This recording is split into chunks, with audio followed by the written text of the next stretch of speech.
Welcome to the Why Speckle Park podcast, where we look behind the scenes at the incredible breed designed to maximise profit, minimise inputs, and build a high-performance commercial beef herd. This episode is sponsored by Jad Speckle Park's 7th annual Bull and Female Sale, hosted in Yeovil, New South Wales on Friday, 4th of April 2025. To get instant access to the catalogue and sale offering information, simply visit jadspecklepark.com.au. Today we have Dick Whale from Independent Breeding and Marketing Services at Wangaratta. Dick, welcome. Thanks, Aim. Can you introduce yourself as if somebody else were introducing you? I'm Dick Whale from Independent Breeding and Marketing Service. I've had my own business for the last 24 years. Basically, what I've been doing is assisting stud and commercial breeders to select the right stud stock for them and commercial bulls to go out and breed animals to add value to their business. Fantastic. So if we're to go pre-career, what's your favourite childhood memory? And did anything from your childhood inspire you to take the career path you chose? None at all.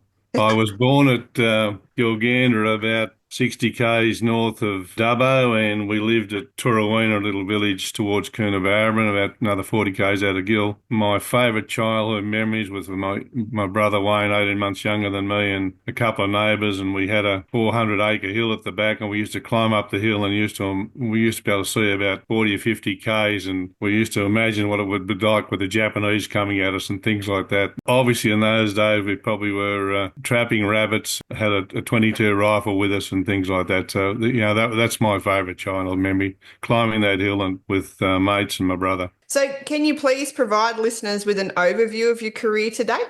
Yeah, well, we went to a little school there at Bidden, which no longer exists, about 35 k's out of Gil. And I went to school at Bathurst, at Stansell's College at Bathurst for high school. The reason going there was no link to any high school within, 40 k's, no bus or anything. Dad had been a student there and several of his brothers.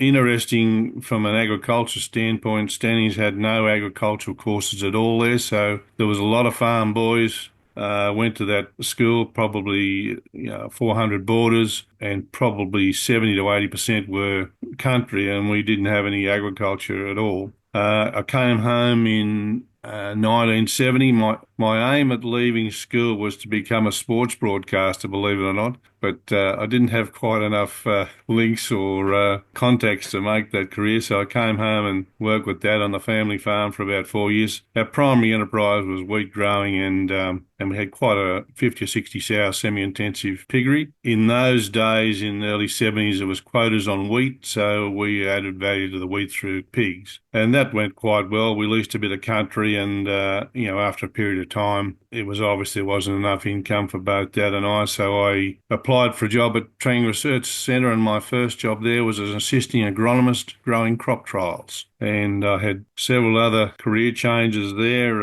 serving capacity of merino rams, nutrition of twin-bearing ewes, trying to get lambs as heavy as singles by weaning or at least yearling age, and eventually ended up on as an assistant on the cattle section there, which was a 500-cow research herd. I took over as manager there in probably about 1981, and the whole herd was geared towards looking at what the effective growth rate was. And we had a line of cattle called the high growth rate line and a line called the low growth rate line. And how was it set? It was set up in 1973. The growth rate was from birth to yearling corrected for age of dam. So the first 100 cows, was in the unselected line. So we just mated that unselected line to other unselected line bulls. The high growth rate, the 150 highest growth cows went into the high line from birth to yearling, and the 150 lowest growth rate bulls went into the low line.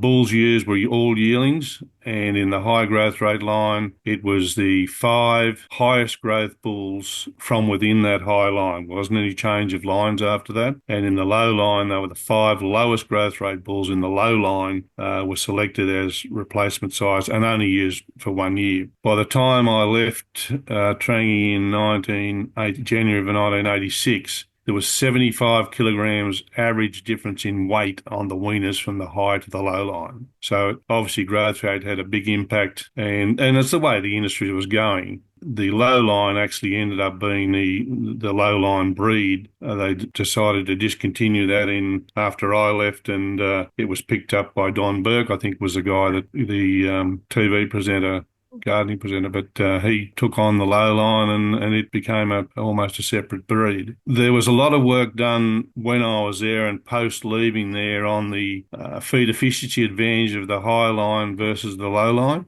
You would run more low line cows, but they did not wean any more calf weight per acre or per hectare. And even when I was there, we were cross-mothering high line bred calves onto low line cows and vice versa. And the high line calves and the low line cows didn't grow as well as the highs raised on the highs, but the low line calf on the high cows didn't grow any more than the low line because they had no genetic potential to grow. The reason the high lines wouldn't have grown, and we did actually milk some of these Angus cows. Angus cattle don't kick, do they? And anyway, we found that the low-line cows, because the calf had no genetic potential to grow, they didn't milk as much either. Therefore, the high-line calf and the low-line cow weaned lighter, but compensated by yearling age. So I thought that was all very interesting, because even today we are faced with breeds and or breeders saying that smaller cows running more small cows per acre or per hectare is more efficient. You want to make sure it is more efficient, because I suspect that there is a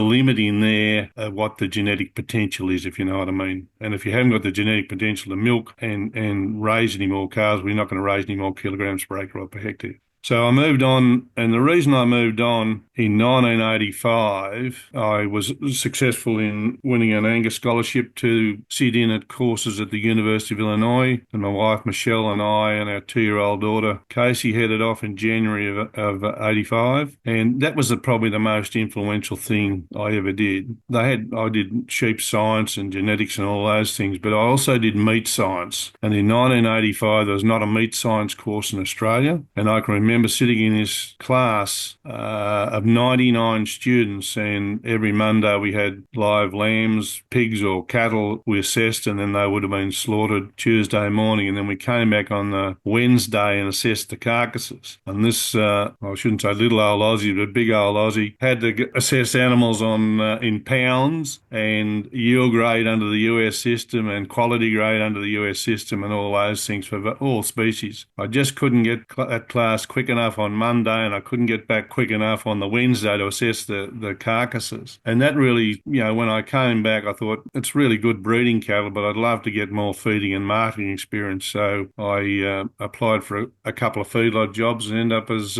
livestock manager at Peachtree Bar Feedlot, ICM Feedlot at Peachtree Bar near Wangaratta. How long were you in Illinois for? 6 months. Yep. So we came home in May, and we're expecting Michael, our second child. He was born in August, so we did have a bit of a tour after being at the university.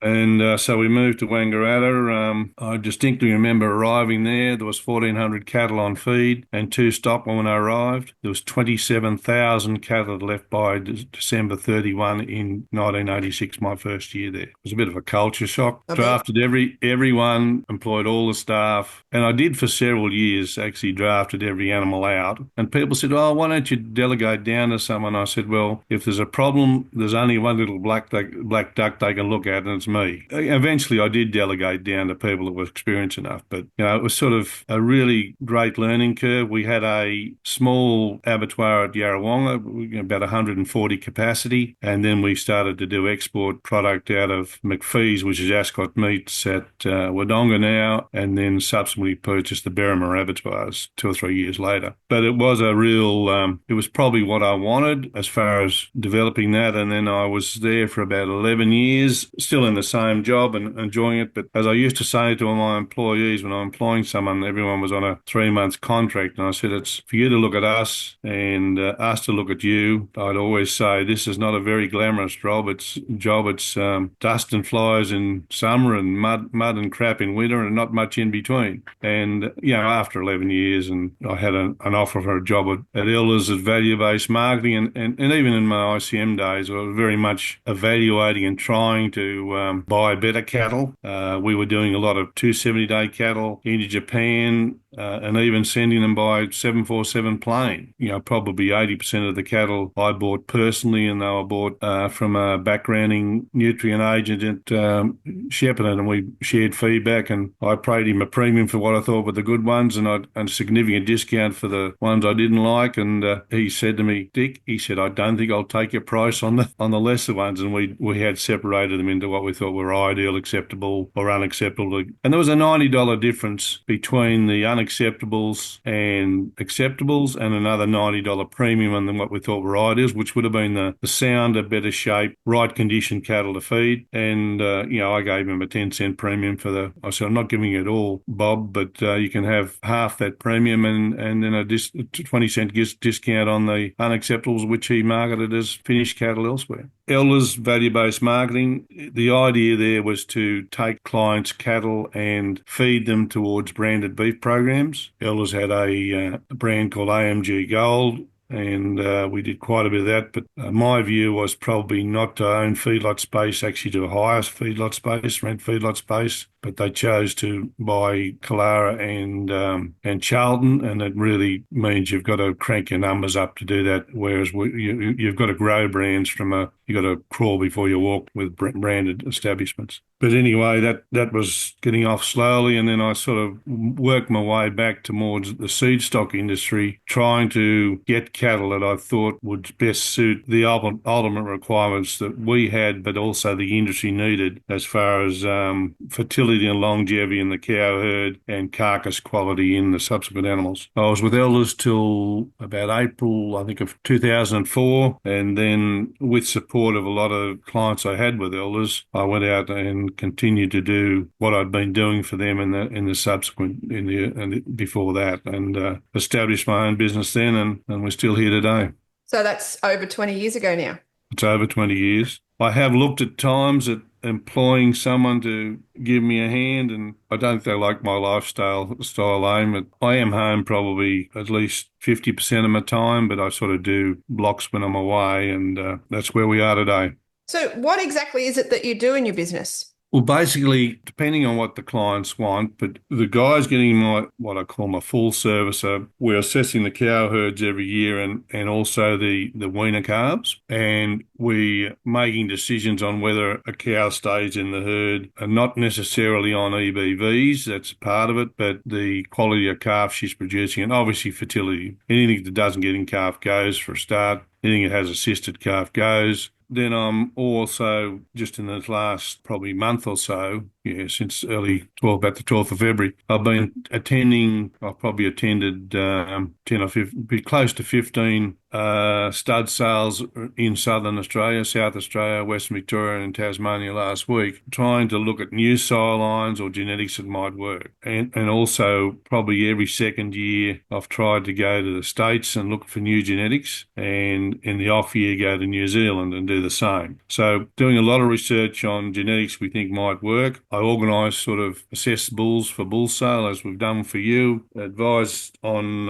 what your lot order might best look like, and then once the cattle are penned in the sale, I do assist and purchase bulls for seed stock guys and commercial guys. The commercial side of the industry, I've got clients with up to 4,000 cows now, and we're assisting them in their purchases and what genetics they use. Some of them are using AI as well, but the whole aim is to, whether it's seed stock or commercial, have a herd that is highly fertile, structurally sound, and breeding a product that will satisfy a consumer. A lot of seed stock and commercial guys, all they have a focus on is what suits them and what makes them the most money. And I think we've got to focus on the consumer, or we haven't got a business. Chicken's about a third the price of beef, and we haven't got a God-given right to be beef producers.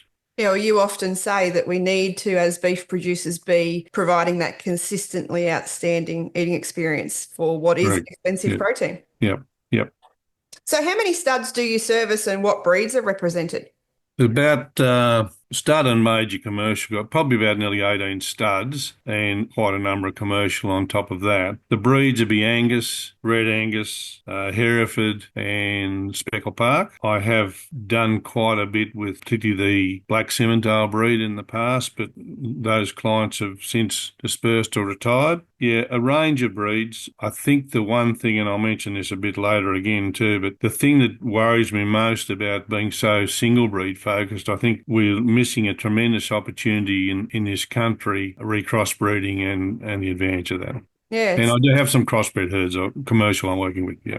Well, why is independent assessment of structure and docility so important in the seed stock cattle industry?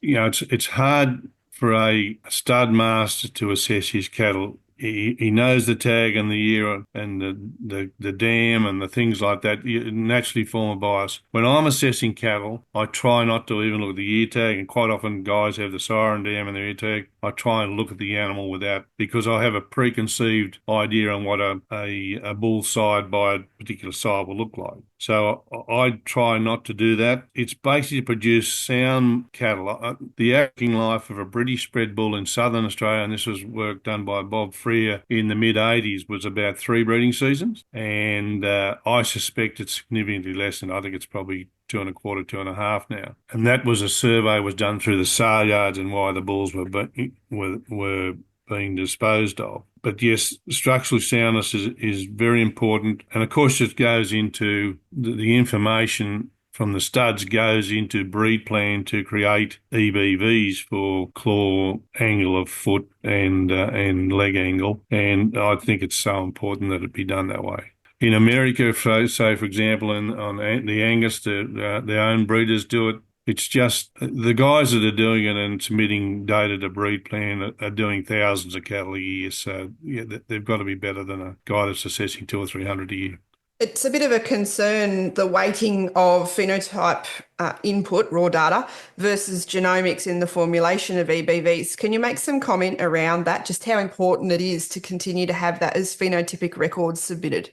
Genomics the changes in the last 20 years has been single step, which was, the weighting that each parent had on the outcome of the EBV. But now we've gone to genomics, and genomics is a wonderful tool, but it needs good quality data collected to validate the genomics. There's no use having genomics for whatever trait it is if you haven't got a validation on it. I am concerned that even the breed associations today are not valuing the people that are collecting good quality data. I think, say, and I've stated this to the CEO of Angus, I think in the next 2 years, 70% of Angus breeders, not necessarily 70% of the cow herd, but at least 70% of the breeders will only submit genomics. If that became 70 or 80% of the animals registered, your validation population gets very small. And I think breed societies have got to start to think of how to reward people that are collecting the good data, whether it's reduced cow inventory fees or because they're still doing genomics as well, whether they get the genomics for free, the association pays for that. There's got to be ways to reward these people for outweighing, weighing calves, collecting all of that. The guys that are actually doing all the data, including genomics, it's probably costing them at least $200 a calf. For sure. Where the guy that's just, including cow registration, probably more than that, could be $250. But the guy that's just registering the cow and using genomics is costing him $75 with Angus. I don't think it's cricket. I agree entirely. Yeah. How has your role in the Australian beef industry changed since you started your business, especially with that advent of genomics? It has changed. I try and keep as up to date with what's coming over the hill because I just mentioned to you earlier, there's going to be some more changes with Angus, IMF and the trial EBV for MSA marbling. But, I think that's probably a positive change because we get paid for actual marbling. I just think you've got to be abreast of everything. As far as changing things, and to give you an idea, with that change I just mentioned, there'll be some silos that win and some will lose, but the basic, I looked at the 2 Tasmanian catalogues, land rainfall, including Erie last week, and the average drop in percentile band from IMF to MSA marble score is going to be 2 or 3, about 5% probably, which is not a big change, but some will go up. Some silelines might come back 20 or 30 points. But we've got to be aware of those things before they happen, or at least try and address them and be able to understand why. The thing that probably frustrates me most about change is people, as we're just talking about genomics, they jump in on the change because it's easy for them. We shouldn't just change for change's sake. We need to look at all the inputs in the cattle industry, whether seed stock or commercial, and make sure we're still viable from a profitability standpoint. I'm not a particularly great fan of say, breed indexes. And the reason I'm not, we just got to make sure that our breed indexes have got the right weightings on them, or we could be going down the garden path without a shovel sort of thing. So, yeah, I think, and I do use breed indexes. If I'm cataloguing bulls, I use breed indexes to assist me in that. But we don't want to get too, and breed indexes aren't single focus, but I'd say in the Angus breed's a good example. We've probably been very focused on growth, IMF, and calving ease and birth weight. We probably should have more focus on the feed efficiency of the cow herd and the stayability, as in the ability of the cow to stay in your herd longer, whether commercial or seed stock. So on that, what changes in phenotype have you observed in beef cattle since starting IBMS, and are these changes all positive?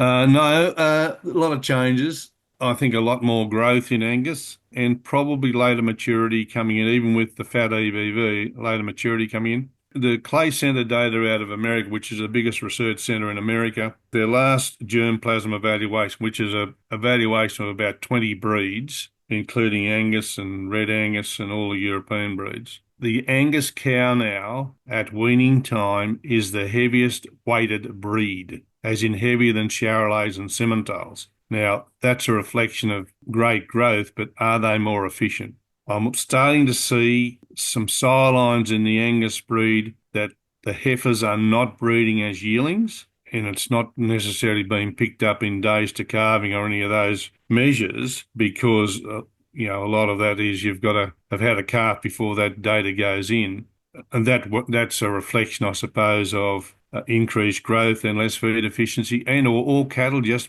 still growing and not sexually mature enough. I've been on clients' places this year with one particular sideline, which I recommended. I'm not exonerating myself from it, a very sound sideline, and they were reporting 37% of the heifers in calf by that sideline. I'm seeing it in other sidelines as well, and I think I've been talking to contemporaries of mine here in America about it, and we're starting to think that one of my clients, where I'm doing the whole cow herd each year, I actually look back to the number of female calves registered by a sire, and then how many of those females are still in the herd at 6 years of age.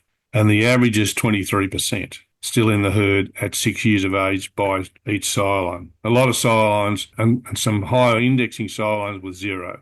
Really? And that does pick up the heifer that doesn't go in calf, the yearling heifer. And in those herds, we're culling every animal that doesn't get in calf, and culling the cows that don't have good calves either, if they're pastures they're going out. I think that's the sort of fertility we need to monitor. Days to calving won't pick it up. Even a lot of the IGS herds in America who have stayability, won't even pick it up there, because stayability starts in those herds as a 2-year-old when they first have their first calf. Okay. So we need to, I think, have a different view on fertility of our seed stock cattle. There has been a major push to increase growth and single trait selection for the likes of marbling in beef cattle to appease feedlots and processor demands. But this all has an impact on stakeholders, including the calf breeder back on the farm. What are those impacts? And we're talking about fertility here as being perhaps the major one for the calf breeder. And what other changes have you observed over the past 10 to 20 years? I honestly think that, fertility is a major thing. And yes, growth's increased, but my argument is, compared to 20 years ago, if we've got a calf that's 20 kilograms heavier as a weaner and we're getting $4 a kilo, that's $80. But if we experience a one drought in that time, and we have to feed a ton of hay to our cows at worth $600 a ton, does the extra $80 compensate for it? We may be in a losing situation, and that will only exacerbate unless we moderate. The old American theory of commercial cow herd at 11 to 1200 pound at weaning, which is 500 to 550 kilos, is about right, I think. Okay. Commercial. Where do you see the beef industry in 10 years' time, and what should we do now as an industry to either propel us towards that end point or change course? I think the world prospects for beef are very good. American herd is in decline because of drought. I do think, unfortunately, Australian product in the world never gets the same price of American product. I just think that our biggest problem there is we don't have an independent grading system overseen by an independent body like the USDA grading system. Our grading is done by graders employed by the abattoirs, and there's nothing wrong with that, but it's not. It's got to be seen as independent, I believe. It's a bit like an independent assessment of animals. I believe potentially we can produce the same quality. There's no reason why we can't produce the same quality article as the US can. But if you don't describe the product, you don't get the rewards. And I think that's one of my most frustrating things today. We've probably got some very good genetics now. The World Angus evaluation was interesting in that Canada, Australia, New Zealand, and the US did a combined evaluation of on individual sires. But the Angus industry was higher than the US for marbling and better for structural soundness, which wouldn't surprise because we're doing it independently. But it was lower for growth than America, and that surprises me because I don't believe we are much below the Americans on growth. I just think that we need to describe the product for what it is, have a branded beef program. It doesn't have to be one program, but the biggest beef program in the world is the Certified Angus Beef program. 10 or 12 years ago, it only had the one brand, which was obviously CAB. Today, they've got CAB Premium and Prime, and the Premium is for the Marble Score 4 product and the Prime for the 5 and 6 Marble Score product. And they've actually, a lot of the processors over there paying for those. 50% of the US cattle are sold on a grid in the abattoir, and the difference between a Marble Score 2 and 3 product. Bear in mind their cattle are assessed at probably 3 or 4 degrees centigrade, below 36 degrees Fahrenheit, 48-hour chill. So cold and more marbling will be set up. But the difference between a 2 and a 3 is $180 to whoever owns the carcass. That doesn't include the advantage the processor gets. And with that, the difference between a 5 and 6 Marble Score animal and a 2 Marble Score is $550 to the owner of the carcass.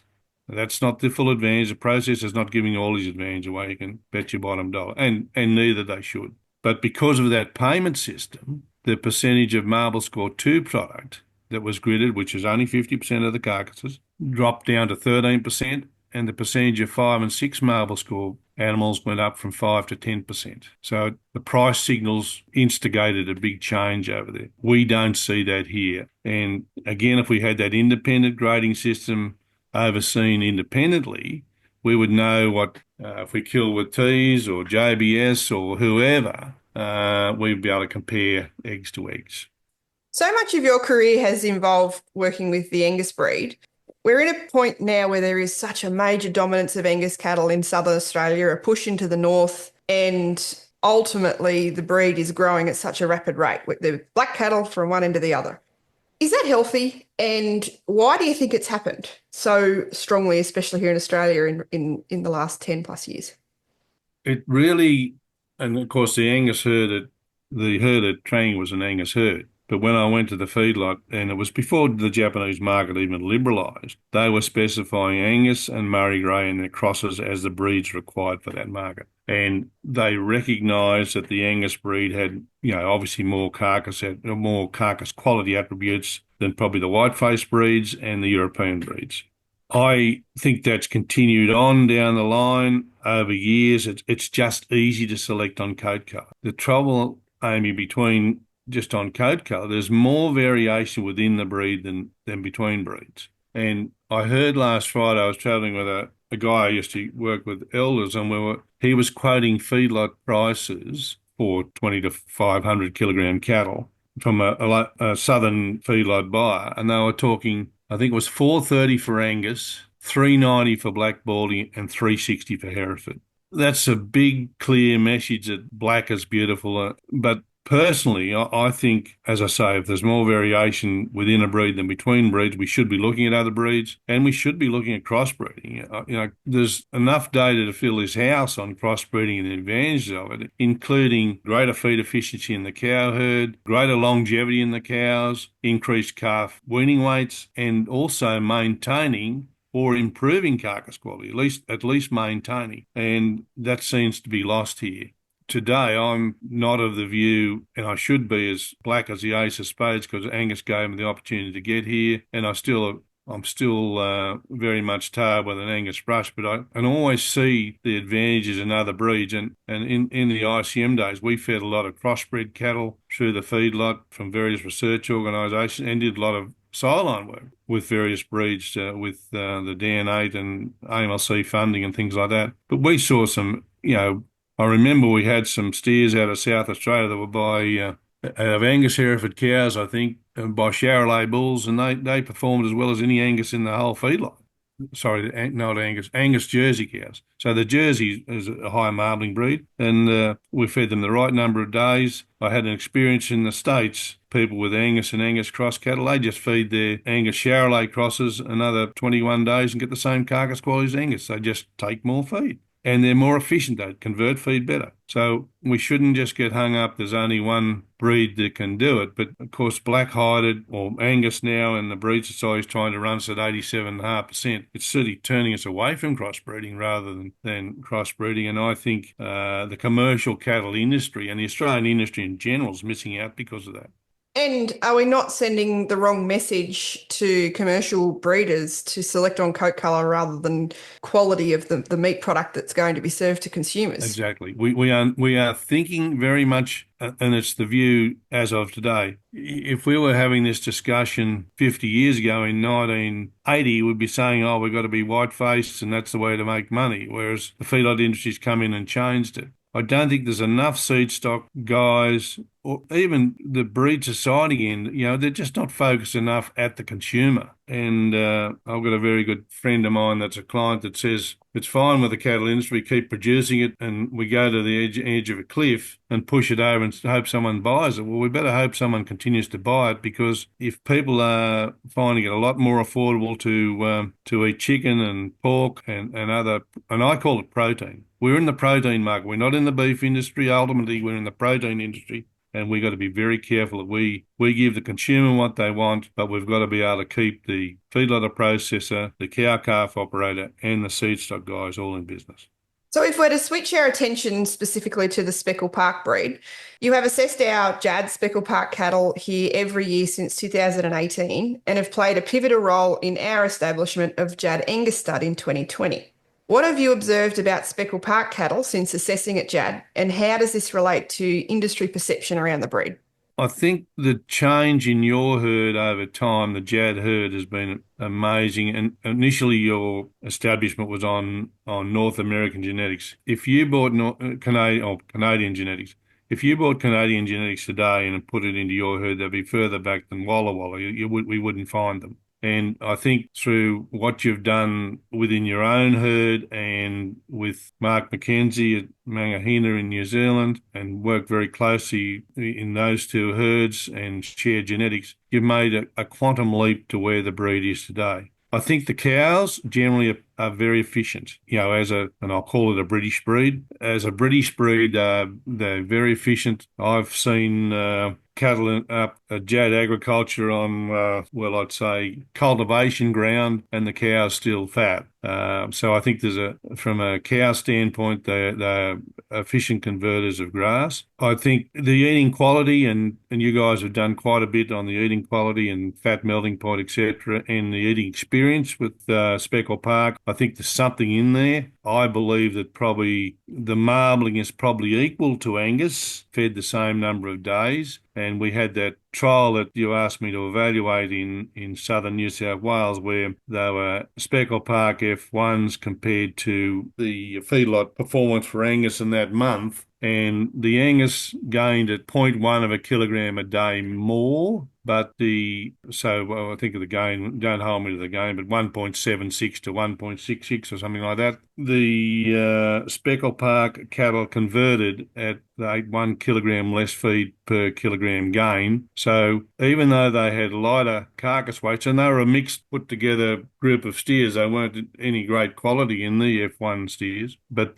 with that greater feed efficiency, they would have cost significantly less to feed, and the increased weight you got from the Angus cattle wouldn't have compensated or wouldn't have been an advantage over the feed efficiency of Speckle Park. The other advantage the Speckle Park breed has in dressing percentage, and I'd suggest subsequent saleable red bean yield. Dressing percentage seems to be in that 1.5% to 2% higher than most British breeds. We haven't really got enough data to say on saleable red meat yield bone out, and the fat melting point seems to be lower than most breeds, which also gives an eating experience. So there's a lot of attributes there in the breed. The biggest negative to the breed is the coat colour. I think if we start talking coat colour, and it's a good way of re-raising it, is if coat colour is the determinant of eating quality, heaven help us, I reckon. Oh, we've just lost the plot.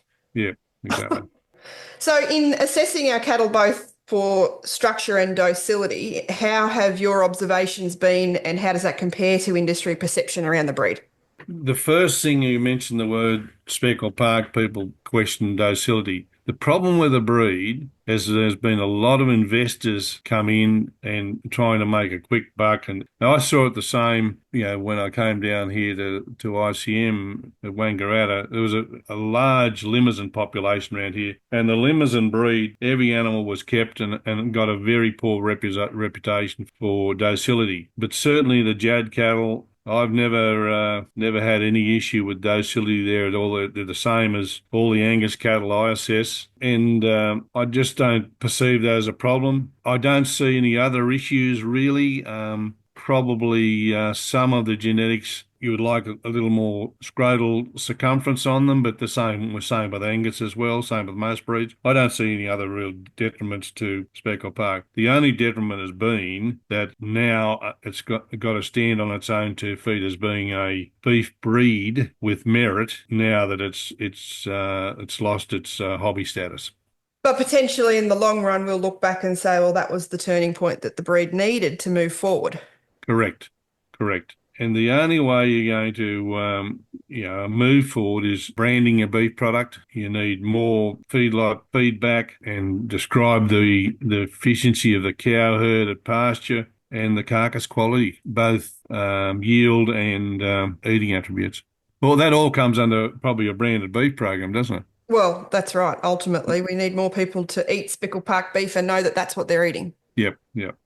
So for the Speckle Park breeders out there listening to this podcast, what advice would you give them? You've mentioned some now, but specifically to that audience that we as breeders should focus on to encourage the breed's expansion in Australia. From a seed stock point of view, concentrate on the feed efficiency of the cow herd. Don't feed to mask the problems, so maintain an efficient cow herd. The breed also has the attributes, I think, can finish at lighter weights and finish very successfully for a lot of our grass-fed domestic programs. A lot of processors now won't even look at trying to finish Angus cattle to domestic weights, where I know that the Speckle Park will finish to those weights. I think that's another important attribute. And I know you guys have fed and finished a lot of cattle grass-fed into the Scone abattoirs on the domestic program quite successfully, and probably more financially than growing Angus steers out to feedlot entry weight. Yeah, there's more than one market, and it's just not the necessarily just the feedlot either. There's a lot of other markets to be had. Yeah, I just think as long as the cows are fertile, produce an article that's good and hopefully described with a branded beef program, you're off to the races. Well, as we start to wrap up the episode, Dick, what is the most important lesson you've learned in your career so far? I think the day you stop observing and learning is the day you should retire. Well, my dad used to say exactly that, only he'd finish by saying, "You're dead." The day you stop learning is the day you're dead. I don't want to do that. Well, I'll no, that's retire. right, Dick. You're quite right. Oh, Yeah. dear. Mm. Who's been your most important professional mentor? I think Dr. Tom Carr when I was at the University of Illinois, because I was the only Aussie, and he used to call me, "What do you think, Aussie up the back row?" I got on very well with Tom, and he was, he was very influential and very good. He was a very, very good university lecturer, and probably, as I say, that course probably changed my direction as far as where I wanted to go. Yeah, no, he'd have been the most influential. What's one piece of advice you would give someone either starting a cattle stud or a commercial producer starting a cattle enterprise in their business?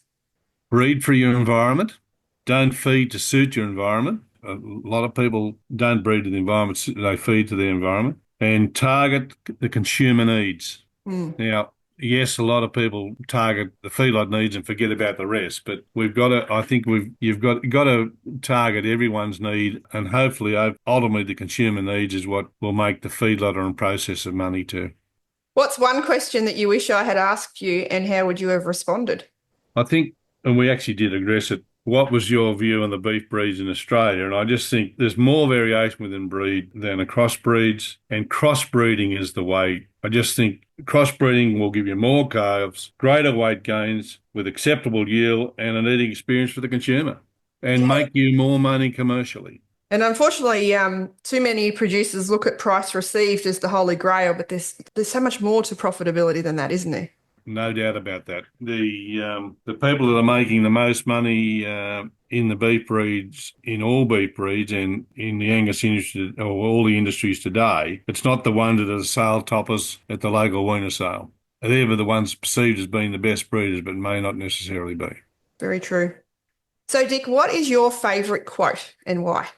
I shouldn't say this one, but as handy as a hip pocket in your underpants, because most people go off in the cattle world, breed on fads or breed on what the agent tells them or whatever. You just got to be very careful that what you're doing is making you more money. 100%. So, the signature question for the podcast to finish off, how would you answer the question, Dick? Why Speckle Park? I believe the breed's got a lot to offer with its feed efficiency of the cow herd. I still believe that they will perform well at pasture and in the feedlot, producing high-yielding carcasses with a good eating experience, re-marbling, and a lower fat melting point to give you flavour. And, if a breed's got that, it's got to have some attributes. That's it. If the consumer wants it, then that's the end we need to be driving this from, but they need to know that they're eating it first, don't they? Yeah.